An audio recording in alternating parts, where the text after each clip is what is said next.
अस्सलाम वालेकुम जनाब। मेरे पीछे जो आप पुल देख रहे हैं ये कोई आम पुल नहीं है। ये मौजूद है पाकिस्तान के सूबा सिंध में और सक्खर शहर के बिल्कुल करीब रोहड़ी शहर में मौजूद है। रोहड़ी एक बहुत ही मशहूर शहर है। ट्रेन यहाँ पर आके काफ़ी देर रुकती है और वो बाकी मामला ट्रेन के उसमें होते हैं। लेकिन आज की वीडियो में हम आपको बताएंगे इस पुल की हिस्ट्री क्या है, जो कि सुनने में आई है कि ये बगैर सपोर्ट के है पुल। इसमें बिल्कुल कम सपोर्ट दी गई है और इसकी दूसरी तरफ जो है वो ट्रेन की सपोर्ट है।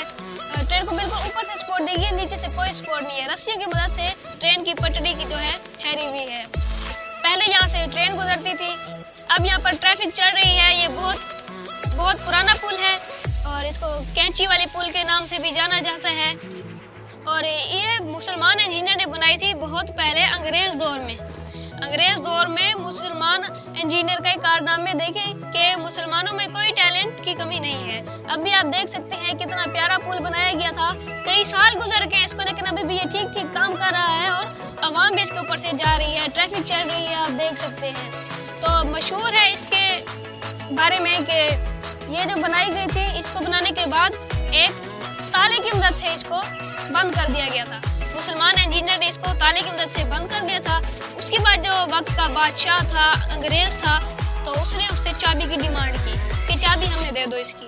तो मुसलमान इंजीनियर ने चाबी देने से मना कर दिया था।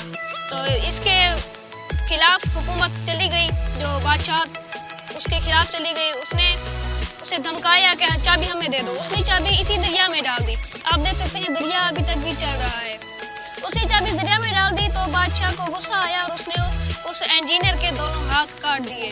बादशाह जालिम था। लेकिन आज की इस वीडियो में हमने आपको यही बताना था कि मुसलमानों के अंदर टैलेंट की कोई कमी नहीं है, लेकिन टैलेंट की कदर भी नहीं है। इसके अलावा जब मुसलमानों की हुकूमत दोबारा आ गई इस पर और अंग्रेज लोग चले गए तो उनको दुख था कि किसी तरह इस पुल को तबाह किया जाए। तो उन्होंने मंसूबे बनाए, कोशिशें की। उन्होंने जहाज़ों के जरिए बम गिराने की कोशिश की। लेकिन उन दिनों सदरुद्दीन बादशाह नामी एक बुजुर्ग थे यहाँ पर। अभी भी उनका मज़ार यहाँ करीब मौजूद है, पुल के बिल्कुल सामने ही मौजूद है। तो उनकी करामत हुई कि जो उन्होंने बम गिराए वो इधर उधर दरिया में गिरते रहे, लेकिन पुल को तबाह ना कर पाए। अभी तक आप देख रहे हैं पुल बिल्कुल सलामत है और बिल्कुल सही ठहरी है। इसकी दूसरी तरफ ट्रेन की पटरी भी है। देख सकते हैं ट्रेन की पटरी के लिए नीचे से कोई सपोर्ट नहीं दी गई। सिर्फ वो जो ऊपर से एक गोल गोल डिज़ाइन नुमा जा रहा है, वहाँ से रस्सियाँ लटकी हुई हैं और उन्हीं रस्सियों के सपोर्ट की वजह से पुल जो ठहरी हुई है। ट्रेन कितनी वजनी होती है आप जानते ही हैं, और वो यहाँ से गुजरती है। बहुत ही कमाल की बात है। तो आज की इस वीडियो का हम इख्तिताम यहीं पे करते हैं। आप लोग मज़ीद पुल की वीडियो देखिए और एंजॉय कीजिए।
सफ़र किया, हम सिंध में आए और यहाँ पर सक्खर में, रोहड़ी में आए और आपके लिए हमने इन्फॉर्मेशन इकट्ठी करके वीडियो बनाई। तो आप इस वीडियो को एक लाइक ज़रूर दे दीजिए और हमारे चैनल को भी लाजमी सब्सक्राइब कर दीजिए। मिलते हैं एक और इन्फॉर्मेटिव वीडियो के साथ अगली बार, तब तक के लिए अल्लाह हाफ़िज़।